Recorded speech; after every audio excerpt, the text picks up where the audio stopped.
Leero katwogere ku kika ky'emmunyeenye ekimu ekiyitibwa Red Dwarf. Red Dwarf kika kya mmunyeenye era nga nakyo kisangibwa mu Bwengula. Kye kimu ku bika by'emmunyeenye ebikyasinze okwaka empola ate era ebika by'emmunyeenye ebikyasinze okuwangaala.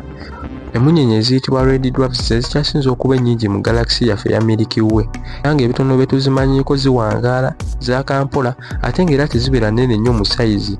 Zibeera nnene nga zaagala kwenkananga guno omusana gwaffe gwe tuyita sun.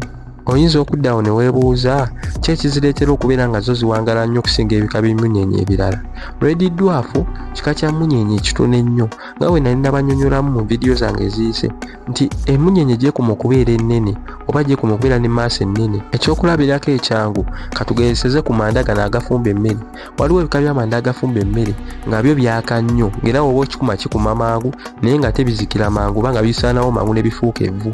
Naye ate n'owabayo ekika ky'amanda ekimu ate kyo kiwangaala naye ate era ago gabeera gatera okutawaanya okkuma naye nga bwe gaba gakutte gasobola okumala akadde akawanvu nga gafumba. Ka kye kimu n'ezo emmunyeenye. Emmunyeenye ebeera eyaka ennyo ebeera ezikira mangu oba ebeera efa mangu naye ate emmunyeenye ebeera eyaka empola yeerwawo okufa. Oyinza okudda awo ne weebuuza ekika ky'emmunyeenye ekiyitibwa Red Dwarf nakyo kituuka ne kifa oba ne kisaanawo? Ekyokuddamu kiri nti iye mu yunivasi eno gye tumanyi teri kitonde kyonna kyatondebwa kitafa. Buli kimu kyonna ky'olaba kituuka ne kifa. N'ettaka lyennyini ly'olinnyako lituuka ne lifa nga tekikyamerako kintu kyonna. Ne planeti zonna oba ziyite sseŋŋendo nazo zituuka akadde kazo ne kaggwaako era ne zituuka ne zifa.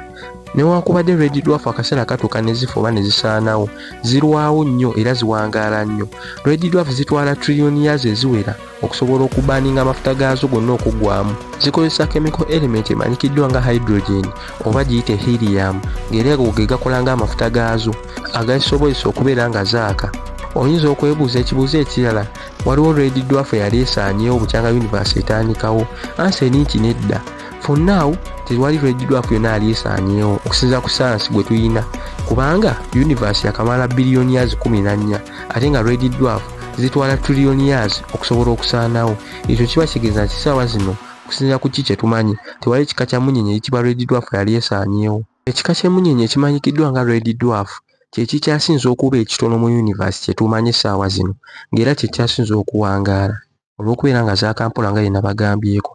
Byebyo ebimu ku bintu ebitonotono ebikwatagana ku kika ky'emmunyeenye ekiyitibwa Red Dwarf. Subscribing era liking eno video okusobola okufuna content omulala afaananako ng'ono. Nja kuba mbakolera vidiyo endala eyongera okunnyonnyola ekika ky'emmunyeenye ekiyitibwa Red Dwarf